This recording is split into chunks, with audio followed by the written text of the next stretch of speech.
Hello dear students, मैं जितेंद्र सिंह राजपुरोहित आज आपके सामने हाजिर हूँ एक और नया टॉपिक्स लेकर के वेव ऑप्टिक्स का। लास्ट क्लास में हमने जो है वेव ऑप्टिक्स के लिए जो है पढ़ा था टॉपिक, उसका नाम था डिफ्रैक्शन, विवर्तन। जो डिफ्रैक्शन या विवर्तन नाम का टॉपिक हमने पढ़ा था, वो डिफ्रैक्शन या विवर्तन नाम का टॉपिक पढ़ने के अलावा जो आज अपन टॉपिक पढ़ने वाले हैं सिंगल स्लिट डिफ्रैक्शन, एकल झिल्ली से विवर्तन। हमने इसका जो है एक एक्सपेरिमेंट आपको जो है एक बना करके और आज अपलोड किया था और बहुत अच्छा रिस्पांस उस वीडियो को मिला है। तो हम जो है आज उसी का एक्सप्लेनेशन करने वाले हैं कि वो जो वीडियो में हमने देखा था, फ्रिंजें हमें दिखाई दी थी, वो यहाँ पर वास्तविकता में कैसे बनती है। तो आज का जो हमारा टॉपिक है वो है सिंगल स्लिट डिफ्रैक्शन।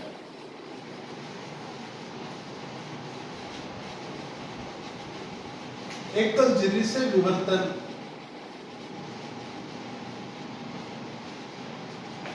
या एकल स्लिट से विवर्तन। शॉर्ट में चूंकि इतना बड़ा नाम है, बार बार अपने को कई बार लिखना पड़ता है, इसलिए इसको शॉर्ट में जिस नाम से अपन लिखेंगे वो लिखेंगे SSD, single slit diffraction. Single slit diffraction जो हमारे पास में है, ये एक टाइप का फ्रॉनहोफर डिफ्रैक्शन है।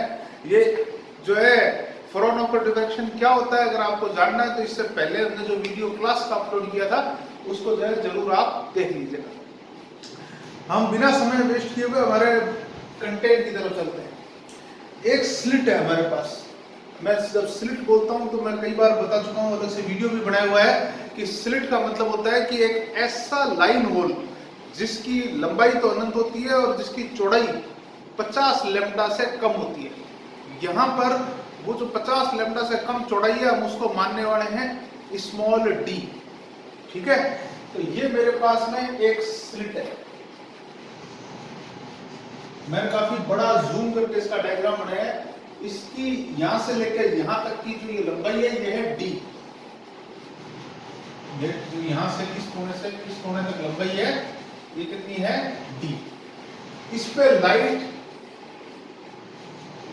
फ्रॉनहोफर डिफ्रैक्शन की कंडीशन होती है, पैरेलल वेव फ्रंट आता है, तो पैरेलल वेव फ्रंट आएगा, मतलब प्लेन वेव फ्रंट, समांतर प्रकाश किरणें आएगी और समांतर प्रकाश किरणें जो अनंत से आएगी। अब ये आगे आने के बाद ये जो वेव्स आएंगी, फ्रॉनहोफर डिफ्रैक्शन की एक खास आवश्यकता होती है कि इसके जस्ट पीछे एक लेंस आपको रखना पड़ेगा। ये आपने एक लेंस इस स्लिट S के जस्ट बाद में रख दिया। सामने आपने एक स्क्रीन रखी। अब जो स्क्रीन या पर्दा आपने रखा हुआ है, S तो स्लिट है, L लेंस है और स्क्रीन हिंदी में पर्दा है। अब जो लाइट की वेव्स है वो यहां से क्रॉस करके यहां तक तो आ गई, इस लेंस तक तो घुस गई।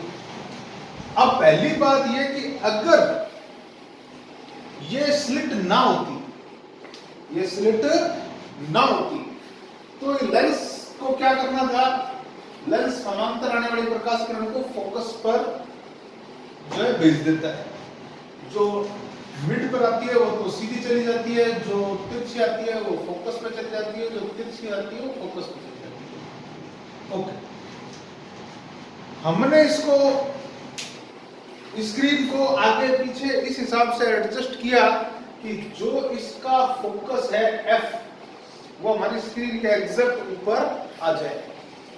लेंस से इसकी दूरी जो है वो F हो जाएगी और स्क्रीन से स्लिट की जो दूरी है वो हम यहाँ पे भी कैपिटल D ही मानने वाले हैं। ठीक है, ये दूरी इससे जो दूरी है वो F फोकस, थोड़ा सा जो गैप है उसको हम कंसीडर नाउ। मगर अब वहां पर ये ऐसा होता, कब होता, जब स्लिट ना होती। अब स्लिट आ गई मैदान में तो क्या होगा उसको समझते हैं। जब स्लिट मैदान में आ गई तो यहां पर इस पॉइंट पर जो बैठी हुई वेव्स है वो अपने अंदर हाइगन की आत्मा को जगा करके सेकेंडरी वेवलेट बनाएगी और सेकेंडरी वेवलेट बना करके पूरे सामने के 180 डिग्री में लाइट को फैलाएंगे। तो जो इस स्लिट का छाया क्षेत्र है उसमें भी लाइट को भेजेंगे। हमने कंसीडर करने के लिए एक बार ऐसा मान लिया कि इन तीनों पॉइंट से, मान लीजिए इन पॉइंट का नाम ए, बी और सी है, तो ए, बी और सी जो पॉइंट है, इन एबीसी पॉइंट से जो लाइट की वेव्स है तीनों से ही थीटा एंगल मुड़ जाती है। यहाँ जाने तो सीधी थी मगर डिफ्रैक्शन के कारण थीटा एंगल मुड़ गई। ठीक है, ये एंगल जो है ये हमारा थीटा है।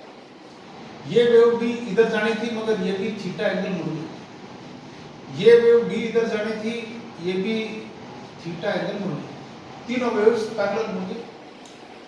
जो वेव्स आपस में पैरेलल होती है बट प्रिंसिपल एक्सिस के पैरेलल नहीं होती है, वो फोकस के ऊपर या नीचे ही एक पॉइंट पर मिलती है जिसको बोलते हैं फोकल प्लेन। ठीक है, तो ये अब यहां से आकर के कुछ इस जगह पर मिलेंगे। लेट्स सपोज से एफ डैश पॉइंट पे मिल जाएंगे। एफ डैश पॉइंट जो फोकस का नया पोजीशन है, इसको हम हमारी भाषा में बोलेंगे पी पॉइंट। स्क्रीन का तो पी पॉइंट ये है हमारे पास, और जो फोकस जहां पर ब्राइट दिखाई देगा ये हमारा ओ पॉइंट। ठीक है, अब पी पॉइंट पर जो लाइट है वो पहुंच तो रही है ए, बी, सी तीनों बिंदुओं से, बट वो जो लाइट वहां पर मुड़ करके पहुंची है वो वहां पर हमें क्या फोकस जितना ही चमक दिखाई देगी कि नहीं दिखाई देगी, कि कैसा दिखाई देगी? इसका जवाब यह है कि भाई जब ये फोकस पर वहां पर पहुंचती थी तो फोकस पर जब ये पहुंचती है तो इनके बीच में संपोषी व्यतिकरण होता है, कंस्ट्रक्टिव इंटरफेरेंस। इस रास्ते से जो आए और इन रास्तों से जो आए इनको बराबर पाथ डिफरेंस मिलता है, क्योंकि इनका ग्लास मीडियम ज्यादा है, इनका ग्लास मीडियम कम है, तो जो मीडियम का पाथ डिफरेंस बढ़ता है ज्यादा, इसके अंदर इसमें कम बढ़ता है, वो कंपनसेट कर देता है इसकी लंबाई बड़े पाथ डिफरेंस को। तो कुल मिला के यहाँ पे संपोषी व्यतिकरण होता है, तो ये कंस्ट्रक्टिव इंटरफेरेंस हो जाने के चलते हुए पाथ डिफरेंस मीडियम का और लेंथ का टोटल जो है बराबर आता है, इसलिए ये जीरो पाथ डिफरेंस है, इसलिए यहाँ कंस्ट्रक्टिव इंटरफेरेंस ये ब्राइट दिख जाता है। क्या ये ब्राइट दिखाई देगा? तो जवाब है इनका पाथ डिफरेंस चेक करो। अगर इनका पाथ डिफरेंस जीरो आ जाएगा तो ब्राइट दिख जाएगा, नहीं आएगा अगर वो 180 या पाई, 3 पाई, 5 पाई ऐसा आएगा तो डिस्ट्रक्टिव इंटरफेरेंस आ जाएगा। तो इसी इंटरफेरेंस को चेक करने के लिए हमें जो जरूरत पड़ेगी वो पड़ेगी पाथ डिफरेंस की। पाथ डिफरेंस मुझे जो बनाना है उसके लिए पहले मैं जो है स्क्रीन पर जगह बनाना चाहूंगा, तो मैं आपसे चाहूंगा कि आप जो है वो इस डायग्राम को यहाँ पर पॉज करके उससे पहले नोट कर लें। 2 लाइनें लिखें, 2 लाइनें। माना एक स्मॉल डी चौड़ाई की स्लिट है, let we have a slit of width small D, जिसके पीछे एक एफ फोकस दूरी, एफ स्मॉल है, एफ फोकस दूरी का लेंस एल रखा है, and behind it a lens L of focal length small F is placed. Slit से कैपिटल डी दूरी पर एक पर्दा चित्रानुसार स्थित है, and a screen is located at d distance from the slit। विवर्तन की अनुपस्थिति में प्रकाश पर्दे के बिंदु O पर एकत्रित होता। In absence of slit, light will be converged at point O of the screen। तथा स्लिट की उपस्थिति में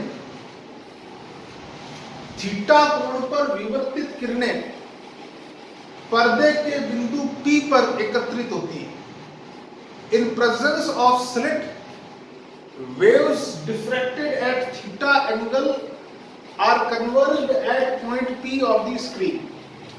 ये लैंग्वेज इतनी लिखने के बाद आप इस डायग्राम को बना लेंगे। अब हम यहाँ पर निकालने वाले हैं पाथ डिफरेंस। डायग्राम आप बना लीजिए, डायग्राम आपको दोबारा बनाना पड़ेगा, ठीक है? तो दोबारा जो डायग्राम बनाना पड़ेगा मैं उसको ज्यादा गंदा ना करते हुए इधर दोबारा से बना करके और पाथ डिफरेंस निकालता हूं। तो आपकी यहाँ पर हेडिंग आने वाली है पाथ डिफरेंस। इन SSD, ठीक है, SSD में पथांतर निकालने वाले हैं, सिंगल स्लिट में पथांतर डेल्टा। अगर आपको YDSC याद है तो YDSC में भी पहले अपन ने पथांतर निकाला था। पथांतर निकालने के बाद उसकी कंस्ट्रक्टिव डिस्ट्रक्टिव इंटरफेरेंस की कंडीशन लगा के ब्राइट और डार्क फ्रिंज की स्थितियों को निकाला था। सेम काम यहाँ भी होना है। तो देखिए कि क्या हो रहा है, ये हमारी स्लिट, इधर से लाइट आई, गांधी जी कहते थे पूरा मत देखो, फिजिक्स कहती है पूरा मत देखो, मैं सिर्फ दो किनारे वाली लाइट ही ले रहा हूं। अब आगे कहीं लेंस भी है, अब हम उसकी मात्रा बड़ी नहीं करते। लाइट यहां से आई और यहां से आकर के मुड़ गई, यहां से आई और मुड़ गई, ठीक है, आगे लेंस पड़ा होगा कहीं पर, हमें उससे कोई लेने देने नहीं। लाइट कितनी मुड़ी, थीटा एंगल, कितनी मुड़ी, थीटा एंगल। ये जो इनके बीच की डिस्टेंस है, अगर एकदम किनारे पर ही आए, ए और सी बिंदु जो है वो एकदम किनारे पर ही है, स्लिट के एकदम कॉर्नर्स पर ही है, तो ये जो डिस्टेंस है ये डी दूरी ही होगी।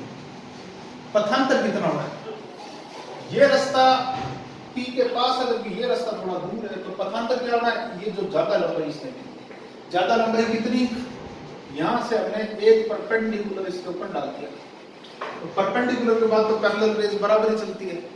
तो ये जो है ये पाथ डिफरेंस है। मान लीजिए ये पॉइंट है, एक बार के लिए M पॉइंट, तो ये जो CM डिस्टेंस है यही हमारा पाथ डिफरेंस है। CM का मान निकालने के लिए बड़ा सरल सा काम हमने किया। त्रिभुज है, ये थीटा, तो अंदर वाला एंगल आएगा 90 माइनस थीटा, तो ये वाला वापस थीटा। आप चाहो तो ऊपर वाले से भी निकाल सकते थे, ये थीटा तो ये 90 माइनस थीटा, तो ये वापस थीटा, व्हाटएवर। अब थीटा आपके सामने है, थीटा के सामने वाला परपेंडिकुलर लंब आपको पता है, 90 डिग्री के सामने वाला कर्ण आपको पता है, तो आपको वैल्यू निकालनी है। इनका रिलेशन होता है sin थीटा, तो आप लिखोगे त्रिभुज ACM में इन ट्रायंगल दिस, आप वैल्यू निकालोगे sin थीटा की, और sin थीटा का जो मान आएगा,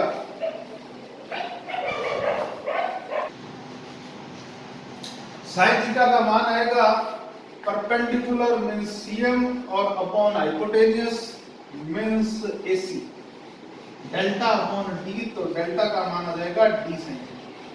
बहुत सरलता से ये मान हमारा आ गया। तो पथांतर, आपको भी मैं हेडिंग डालेंगे, पाथ डिफरेंस इन SSD में पथांतर, एक लाइन इसमें लैंग्वेज भी लिखेंगे।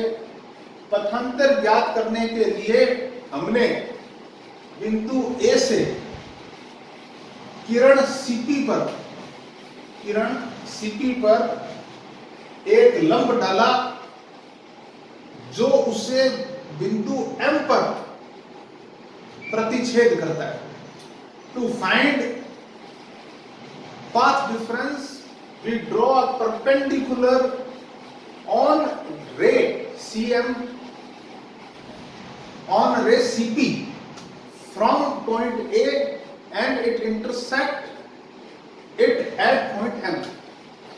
ये आपके सामने, इसको जो है छोटा सा सरल सा है, आप पॉज करके नोट कर लीजिए, ठीक है। नेक्स्ट, अब असली बात पर अपन आते हैं।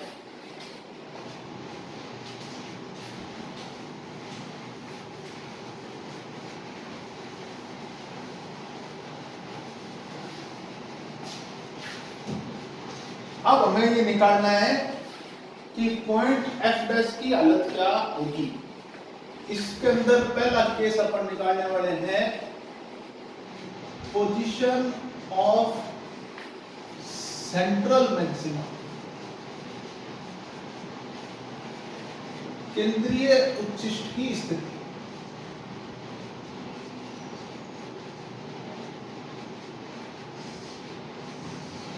केंद्रीय उच्चिष्ट कहां है, तो केंद्रीय उच्चिष्ट की अगर अपन बात करना चाहें, सेंट्रल मैक्सिमा की अगर हम बात करना चाहें, तो सेंट्रल मैक्सिमा की स्थिति कैसे अपने को मिलेगी।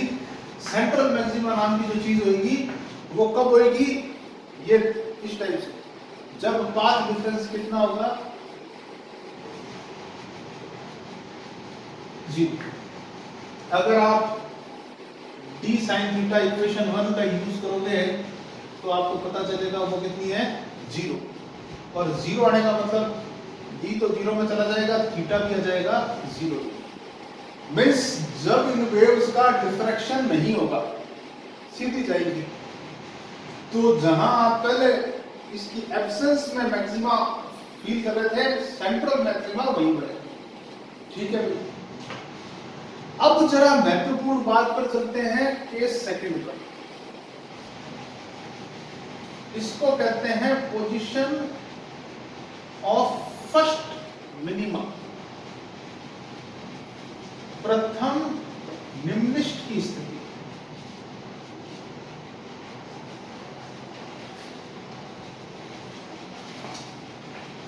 ध्यान देना मेरी बात पे, बड़ा महत्वपूर्ण बात है। ये स्लिट है, इसमें ये 2 और ये 3 किरणें आ रही हैं, एक ए पर, एक बी पर और एक सी पर। हमने मान लिया इनके बीच में पहली और लास्ट वाली जो किरणें हैं, इनके बीच में जो पाथ डिफरेंस है वो है लैम्डा। लैम्डा बराबर डी साइन थीटा जो होता है वो इस इक्वेशन से आपको मिल जाएगा। ओके, मिल गया।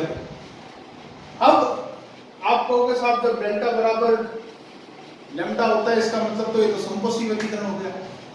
मैं आपके पास से पूर्णतः सहमत हूं, यहाँ पे संकोची व्यतिकरण हो जाएगा। मगर एक और बात पर ध्यान दो, जब ऊपर वाली और लास्ट वाली किरण के बीच में पथांतर लैम्डा है, तो फर्स्ट और सेकंड वाली के बीच में लैम्डा बाई 2 और थर्ड और सेकंड के बीच में भी लैम्डा बाई 2 होगा। पास डिफरेंस तो ये भी हो सकता है, इनके बीच में आधा बीचों बीच चल रही है ये। तो पहली और तीसरी के बीच में 1 नंबर, 2 नंबर और 3 नंबर वेव्स मैं नाम देता हूं, तो पहली और तीसरी के बीच में संकोची व्यतिकरण है। ओके, बट पहली और दूसरी और तीसरी के बीच में व्यतिकरण कैसा है? विनाशी व्यतिकरण, डिस्ट्रक्टिव इंटरफेरेंस। ये डिस्ट्रक्टिव इंटरफेरेंस 2 बातों को आपको बता रहा है। पहली बात, टोटल इंटरफेरेंस कितने हो रहे हैं? 3। टोटल कितने हो रहे हैं? 3। पहली और दूसरी के बीच, दूसरी और तीसरी के बीच और पहली और तीसरी के बीच। इसमें से ये 2 विनाशी व्यतिकरण है, ये एक संकोची व्यतिकरण है। तो पहली बात, विनाशी व्यतिकरण ज्यादा है संख्या में, संकोची व्यतिकरण कम है संख्या में। इसका मतलब ये इलाका मैक्सिमा नहीं होगा, मिनिमा होगा, क्योंकि जहां डिस्ट्रक्टिव इंटरफेरेंस ज्यादा होगा, विनाशी व्यतिकरण ज्यादा होगा, वो उच्चिष्ट नहीं होगा, वो टॉप पॉइंट नहीं होगा, वो मैक्सिमा नहीं हो सकता, वो मिनिमा होगा, वो इंटेंसिटी घटने वाली है। क्योंकि डिस्ट्रक्टिव इंटरफेरेंस, विनाशी व्यतिकरण अगर ज्यादा होगा तो इंटेंसिटी कम हो जाएगी। तो ये ज्यादा है, जो लाइट आ रही है उसके 66% पार्ट का तो विनाशी व्यतिकरण हो गया, तो वो तो खत्म हो गई। तो 33% के अगर संकोची व्यतिकरण होकर के आपको कितना दिखा लेगा? एक बात। दूसरी बात, एक और खास बात पता चलेगी कि 33% संकोची व्यतिकरण है, इसका मतलब जो डार्क फ्रिंज आपकी बनने वाली है नो लॉन्गर कंप्लीटली डार्क। काली फ्रिंज एकदम काली लाइन नहीं होगी, उसमें थोड़ी बहुत लाइट होगी। आप आज का अगर हमारा वो पहले वाला वीडियो देखोगे तो आपको पता चलेगा मिनिमा एक काली लाइन के रूप में आपको दिख तो रहा था, मगर वो एकदम ब्लैक लाइन के रूप में नहीं था। थोड़ी बहुत लाइट उसमें थी। थोड़ी बहुत लाइट क्यों थी उसका कारण भी यहाँ पर आपके सामने है। तो ये इसकी कंडीशन है, ठीक है। ये अभी इसकी कंडीशन है, अभी इसकी पोजीशन निकालनी है, अभी पोजीशन भी इनकी निकालेंगे अपन। नेक्स्ट एक और कंडीशन अभी अपने को निकालनी है, उसके ऊपर चलते हैं। उसकी पोजीशन जो अपने को निकालनी है वो निकालनी है सेकंड, जो हमारे पास में निम्नलिखित होता है उसकी स्थिति। तो अब अपन निकालेंगे position of second minima. Position of second minima अगर निकालनी है तो मैंने वापस स्लिट ली, स्लिट के अंदर लाइट की रेज निकाली। ये जो पहली और लास्ट वाली वेव्स आ रही है, इनके बीच में पाथ डिफरेंस मैंने मान लिया 2 लैम्डा। अब आपको सर अब क्या, अब की बात तो यहां से जो वेव आएगी इनके बीच में भी लैम्डा और लैम्डा आधा आधा पाथ डिफरेंस तो इतना ही रहेगा। अब क्या, तो मैं बताऊंगा कि भाई यहां से जो लाइट आ रही है उसमें किसने कहा कि 3 ही किरणें आ रही है? हम तो कह रहे हैं यहां से प्लेन वेव फ्रंट आ रहा है। प्लेन वेव फ्रंट में तो 1000 लाख करोड़ कितनी भी तरंगें हो सकती है। तो हम इनमें अब तक हमारे फेवरेबल समझने लायक किरणें 3 ही थी, तो हमने 3 ही ली। मगर इस बार हम 5 किरणें ले लेंगे, हमें कौन रोकने वाला है? तो हमने यहाँ पर 5 किरणें ले ली, 2 इनके बीच में यहाँ हो गए। अब 2 किरणें ये बेसी लेते ही क्या हो गया? 5 किरणें लेते ही। वैसे तो लेने को आप 50 भी ले सकते हो, मगर संपोषी या विनाशी व्यतिकरण जिसको आप बोलते हो, कंस्ट्रक्टिव या डिस्ट्रक्टिव इंटरफेरेंस बोलते हो, वो 5 के लिए मिलेगा आपको। आप अगर 7, 8, 10, 20 मानोगे इस डायग्राम में, तो बाकी व्यतिकरण जो मिलेंगे, मान लो वो λ/2 से भी कम पाथ डिफरेंस हो जाएगा, तो वो ना तो विनाशी ना संपोषी। तो हम ज्यादा छोटे टुकड़े, अनंत टुकड़े कर सकते हैं, मगर करेंगे नहीं। हम जितने टुकड़े करेंगे जितने में कम से कम λ/2 पाथ डिफरेंस तो रहे। तो इस बार हम 5 टुकड़े करने वाले हैं। 5 टुकड़े करने के बाद इनके बीच में देखो λ/2, इनके बीच में λ/2, इनके बीच में λ/2, इनके बीच में λ/2। अब आपको 3 संपोषी व्यतिकरण तो दिखाई दे ही रहे, 4 विनाशी व्यतिकरण दिखाई दे रहे, लग गए हैं। मैं ये नहीं कह रहा 4 ही विनाशी व्यतिकरण होंगे, 4 दिखने लगते हैं। 4 विनाशी व्यतिकरण दिखने के कारण आप इतना तो श्योर हो चुके हो कि यहाँ पर जो आपका इंटरफेरेंस होने वाला है वो विनाशी वाला ज्यादा होने वाला है, कंस्ट्रक्टिव वाला थोड़ा कम होने वाला है। ओके भाई, मगर अभी भी इसके अंदर एक और खास बात है। क्या? ये देखो, अगर आप पहली से सीधी इस लाइन पर आओगे, सेकंड लास्ट लाइन पर, तो λ/2, λ/2 और λ/2 टोटल पाथ डिफरेंस कितना हो जाएगा? 3λ/2। ऐसा ही इस पहली वाली से उधर की चौथी पर जाओगे तो उनके बीच में पाथ डिफरेंस कितना हो जाएगा? 3λ/2। तो अब आपको कंस्ट्रक्टिव इंटरफेरेंस कितने मिले? ओनली 3, जबकि डिस्ट्रक्टिव कितने मिले? 5 और 1 6। इसमें कंस्ट्रक्टिव कितने मिले थे? ओनली 1। डिस्ट्रक्टिव कितने मिले थे? 2। तो इसमें ज्यादा मिले थे, लगभग डबल मिले थे। पूरी कहानी यहां भी है, लगभग डबल इसमें भी मिल रहा है। तो यहां पर भी विनाशी व्यतिकरण क्या है? ज्यादा कंडीशन में, इसलिए ये भी क्या दिखाई देगा? मिनिमा। और इस मिनिमा की कंडीशन क्या हो जाएगी? Delta equal to D sine theta बराबर 2λ। ठीक है भाई।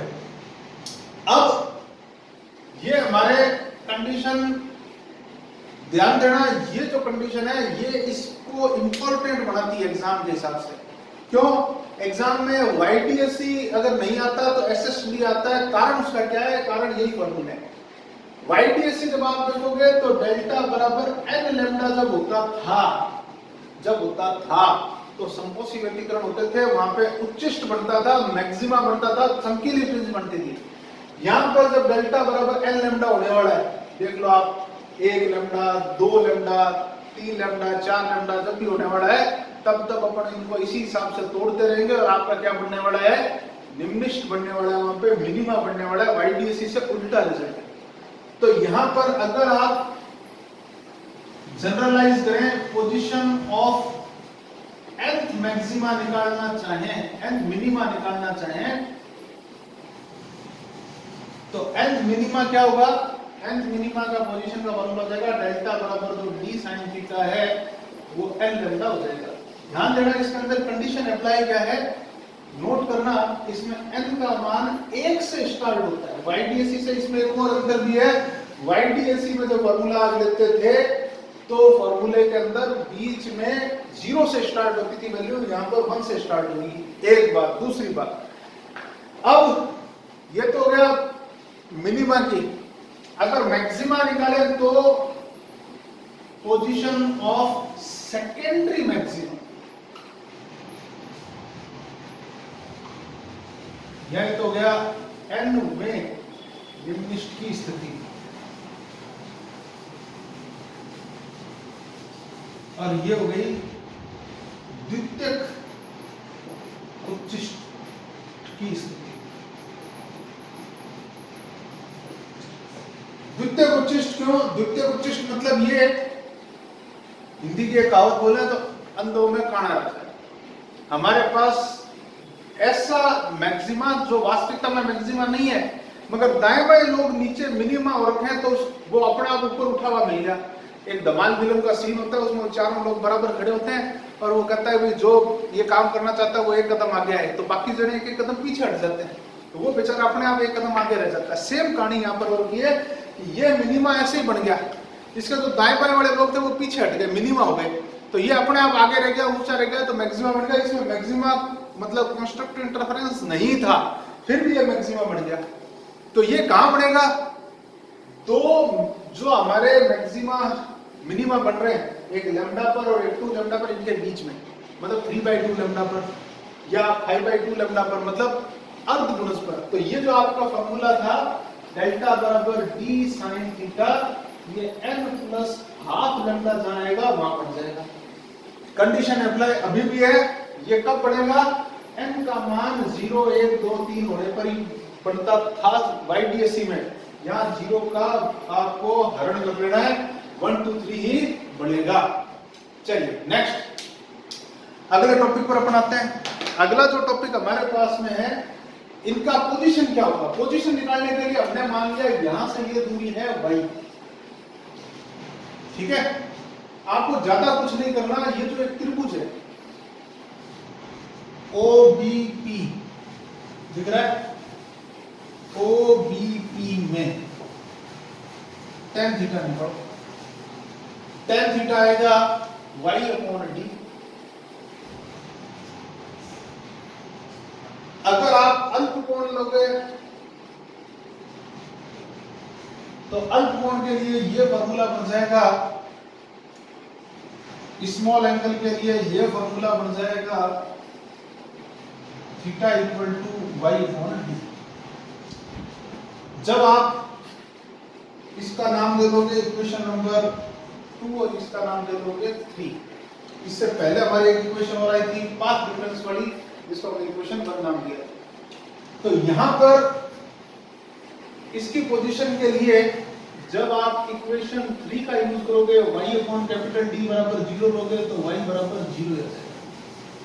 ये हमारी इक्वेशन 4, ये हमारी 5। इसके लिए जब आप इस फॉर्मूले के लिए अल्पकोण लगाओगे तो थीटा बराबर लैम्डा आ जाएगा, d थीटा बराबर लैम्डा आ जाएगा, d और sin थीटा थीटा ही हो जाएगा, तो d थीटा बराबर लैम्डा आ जाएगा। अब आप जब इक्वेशन 3 का यहां पे यूज कर लोगे तो d थीटा बराबर y/d बन जाएगा। तो y का फॉर्मूला जो है हमारे पास, और ये लैम्डा के बराबर आ जाएगा। तो इससे आप अगर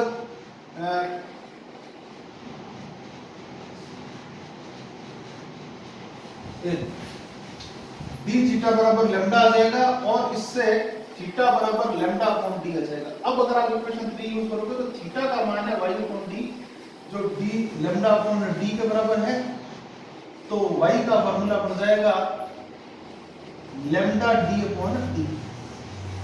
ये इक्वेशन नंबर आपकी आ गई 6, ये वाली 7। इस कंडीशन पर अगर आप चलोगे इसके लिए, तो इसके लिए स्मॉल एंगल लेते ही d थीटा बराबर 2 लैम्डा, थीटा बराबर 2 लैम्डा अपॉन d। इक्वेशन 3 का यूज आपने किया, तो इक्वेशन 3 का यूज करते हैं y upon d equal to 2 lambda upon d, तो y का फॉर्मूला जाएगा 2 लैम्डा d अपॉन d। ये इक्वेशन नंबर 8, ये वाली 9। लास्ट और फाइनल, इसके लिए जब आप फॉर्मूला निकालोगे तो वो फॉर्मूला बन जाएगा y का n lambda d upon d। ये 10, ये 11। और इस लास्ट वाले के लिए जब आप y का मान निकालोगे तो वो y का मान आ जाएगा n plus half lambda d upon d। ये आपकी 12 और ये आपकी 13 नंबर समीकरण। तो ये रहा आपका डेरिवेशन आपके सामने, सिंगल स्लिट डिफ्रैक्शन कंप्लीट।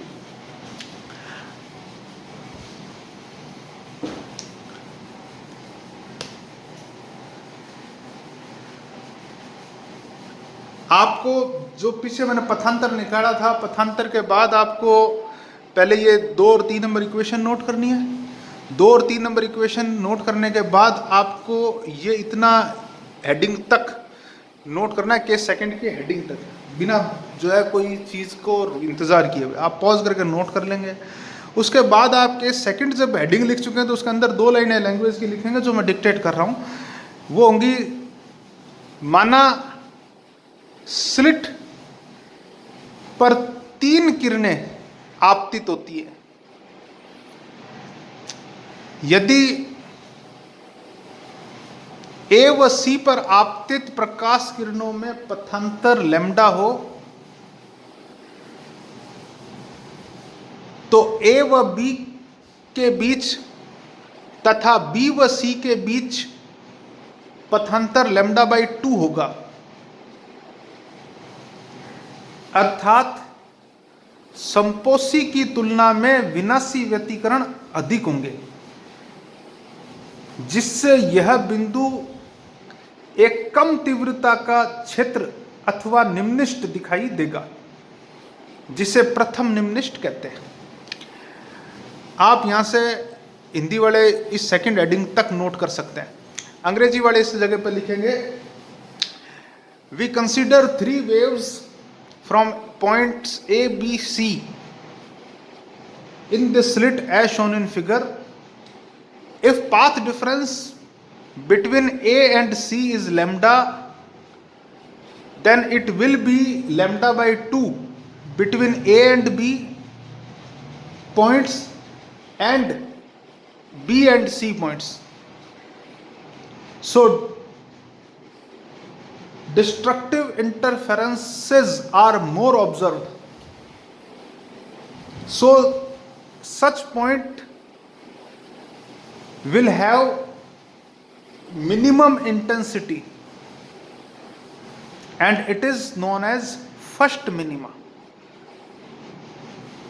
अब आप ये पूरा पोर्शन नोट करके यहां पे नोट करेंगे। हिंदी वाले जो आपका केस थर्ड है उसके अंदर आप लिखेंगे, इस बार हम 5 किरणों को आपतित मानेंगे तो पुनः विनाशी व्यतिकरण अधिक हो जाएंगे। अब आप हिंदी वाले लास्ट तक पूरा नोट करेंगे। अंग्रेजी वाले लिखेंगे केस थर्ड के अंदर, this time we will consider 5 incident waves, so again we will have more destructive interferences. Last तक नोट करेंगे, पॉज करके लास्ट तक अगर आपने नोट कर लिया हो तो आप यहां पे एक लाइन डालेंगे, विवर्तन के उच्चिष्टों को द्वितीयक उच्चिष्ट इसलिए कहा जाता है क्योंकि वहां संपोषी व्यतिकरण नहीं होता, वे 2 निम्निष्ठों के बीच की स्थिति मात्र होते हैं। Maximas of diffraction are called secondary as there is no constructive interference, they are just positions between the 2 minimas. चलिए अब टॉपिक को खत्म करने से पहले अपन बनाएंगे इंटेंसिटी डिस्ट्रीब्यूशन कर्व।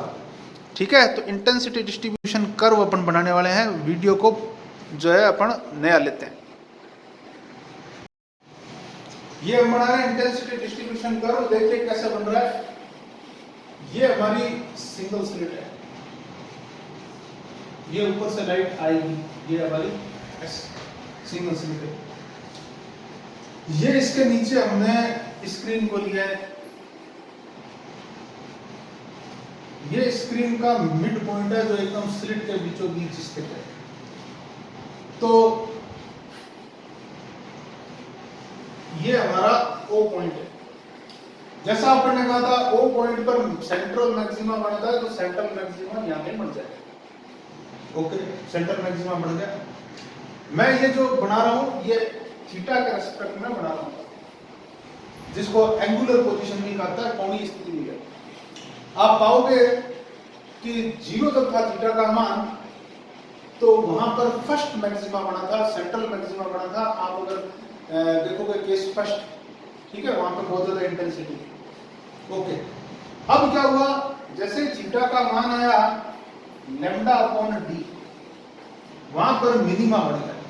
मिनिमा की इंटेंसिटी 0 नहीं थी, कुछ थी, कम थी। नेक्स्ट अगला मिनिमा बना था 2λ/d पर, उससे अगला बनेगा 3λ/d पर, एंड सो ऐसा कैसा राइट में बढ़ा है तो ऐसा कैसा लेफ्ट में भी बढ़ेगा, माइनस का लैम्डा अपॉन डी, माइनस का 2 लैम्डा अपॉन डी, माइनस का 3 लैम्डा अपॉन डी पर बढ़ेगा। अब खासियत क्या है, ये ग्राफ यूं आया इधर तक आ गया, ये इससे थोड़ा सा ऊपर है, ठीक है, मैंने काफी बड़ा ज्यादा ऊपर लिया, इतना नहीं रहेगा, थोड़ा सा ऊपर रहेगा। ओके, मैंने इसलिए बनाया ताकि आपको कैमरे में ढंग से दिख सके। अब यहां पर इसको वापस मिनिमा बनाना है, लगभग इसी लेवल पर वापस आना है, तो एक बार ग्राफ ऊपर जाएगा फिर नीचे जाएगा। यहां पर इसको वापस इसी लेवल पर आना है, तो एक बार ग्राफ जाएगा, जब ग्राफ ऊपर जाएगा तो पहले जितना नहीं जाएगा वो तो संपोषी व्यतिकरण था, ये संपोषी व्यतिकरण था, तो बीच में ऐसे ही बना हुआ है, तो ये जो बढ़ेगा ये इस बार इससे भी ऊपर नहीं जाएगा। अगर अगली बार फिर जाएगा तो ऊपर तो जाएगा मगर इससे भी नीचे जाएगा, उससे और आगे जाएगा, इससे भी नीचे जाएगा, धीरे धीरे ये जीरो के पास आएगा। सेम ऐसा कैसा फोटोकॉपी इस साइड में बनेगी, ये इधर आएगा, देन फिर ये इधर जाएगा, फिर इधर आ जाएगा, फिर ये पहले जितना नहीं जाएगा, फिर ये आगे हो जाता है। कितना अंतर होता है, अगर ये इंटेंसिटी अपन ले रहे हैं तो जो सेंट्रल मैक्सिमा था उस पर अगर I0 थी तो यहाँ पर I0 बट्टा 22 होती है, बहुत कम, इतनी कम इंटेंसिटी, क्योंकि कंस्ट्रक्टिव इंटरफेरेंस ही नहीं है भाई वहां पे। नेक्स्ट एक खास बात यहाँ पर जो इस डायग्राम में ध्यान देने वाली है वो है ये जो गैप, ये गैप दिख रहा है, ये है सेंट्रल मैक्सिमा, इसका नाम है सेंट्रल मैक्सिमा, केंद्रीय उच्चिष्ट।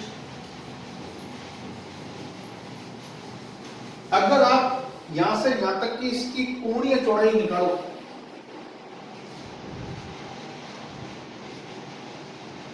एंगुलर विड्थ निकालो, तो एंगुलर विड्थ इसकी आ जाएगी 2 लैम्डा अपॉन डी, यहां से यहां तक घटा के देखो 2 लैम्डा अपॉन डी। अब 2 लैम्डा अपॉन डी जो आपके पास में है ये इसकी एंगुलर विड्थ है, और अगर इसकी सिंपल विड्थ निकालो तो अगर इसकी सिंपल जो डिफ्रैक्शन पैटर्न बने, ये डिफ्रैक्शन पैटर्न अगर ऐसा हुआ कि सेंट्रल मैक्सिमा दूसरे सेंट्रल मैक्सिमा से बिल्कुल सेपरेशन पर हो, ठीक है, थोड़ा इसको क्लियर बनाता हूं, इस टाइप का हुआ कि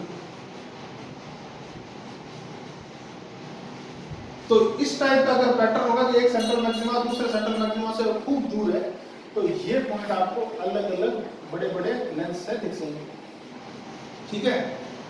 अगर ये कंडीशन ऐसी हुई कि एक सेंट्रल मैक्सिमा जहां खत्म हो रहा है वहीं से दूसरे का सेंट्रल मैक्सिमा शुरू हो रहा है, मतलब दोनों के फर्स्ट मिनिमा जिसको अपन बोले वो एक जगह पर बन रहे हैं, तो ये जो दोनों की इमेज आपको दिखाई देगी वो इस तरीके से दिखाई देगी कि ये दोनों टच करे हुए दिखाई देंगे। और अगर ऐसा हुआ कि इससे ज्यादा हो रहे हैं कि सेंट्रल मैक्सिमा एक दूसरे को ओवरलैप भी करे हुए बैठे हैं, तो आपको ये दोनों पॉइंट एक दूसरे के ऊपर ओवरलैप हुए दिखाई देंगे, मतलब बीच का इलाका दिखाई नहीं देगा। तो ये आपको पॉइंट जो है दे तो दो मगर दिखेंगे एक ही। जैसे उदाहरण के लिए मैंने आपको बताया था कि अगर आप एक स्केल दो, स्केल के अंदर लाइनें हैं उनको देखो, तो जैसे जैसे आप अपने आंखों से लेंस स्केल को दूर लेते जाओगे, ये लाइनें तो दो है मगर आपको एक ब्लैक पट्टी के रूप में दिखाई दे रहे हैं, लग जाती है। क्यों? क्योंकि जैसे जैसे डिस्टेंस बढ़ती जाती है वो इस कंडीशन में जाती रहती है। वो लास्ट लिमिट 1 मीटर की डिस्टेंस पर ही वो आपको अलग दिखाई दे सकती है अगर आपकी आंखें स्वस्थ है तो स्वस्थ है तो वो ये कंडीशन पर आपको 1 मीटर की डिस्टेंस पर दिखाई दे सकती थी। इसको कहते हैं मात्र विभेदी, इसको कहते हैं जस्ट रिजल्ट। और इस जस्ट रिजल्ट में इनके बीच का जो गैप होना चाहिए वो कितना होना चाहिए? वो इतना होना चाहिए, ठीक है, तो वो इतना होना चाहिए। अब ये जो हमारे पास में है इस कंडीशन को, ये दूरी निकाली थी सबसे पहले एरी में, मगर ये मात्र विभेदित में इनके बीच की दूरी इतनी आनी चाहिए और उस टाइम इनके बीच की दूरी भी इतनी आनी चाहिए। ये विद्या सबसे पहले बताई थी एक वैज्ञानिक जिनका नाम था लॉर्ड रेले।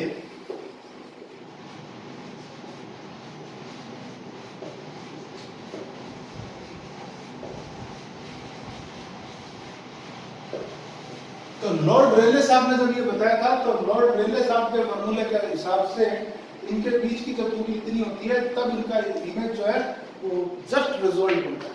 तो ये जो डिस्टेंस है, इस डिस्टेंस को कहा जाता है विभेदन सीमा। तो क्या हो जाएगी विभेदन सीमा की परिभाषा? विभेदन सीमा की परिभाषा की दो बिंदुओं के बीच की वह न्यूनतम दूरी, दो बिंदुओं के बीच की वह न्यूनतम दूरी जिस समय उनके प्रतिबिंब मात्र विभेदित बनते हैं, विभेदन सीमा कहलाती है। Minimum distance between two points when their image is formed just result is known as resolution limit. और ये जो रिजोल्यूशन लिमिट है, इसका अगर आप 1/n कर दें तो उसको कहते हैं रिजोल्यूशन पावर, विभेदन क्षमता। तो विभेदन क्षमता की परिभाषा क्या है? विभेदन सीमा के व्युत्क्रम को विभेदन क्षमता कहते हैं। अंग्रेजी में बोले तो inverse of resolution limit is known as resolution power. तो उसका फॉर्मूला हो जाएगा समथिंग d/1.22 λ/d। ठीक है, चलिए ये आपके पास में फॉर्मूले हैं दो, और इनको जो है आप नोट कीजिए। डिफ्रैक्शन का टॉपिक हम इसी के साथ में यहाँ पर खत्म करेंगे।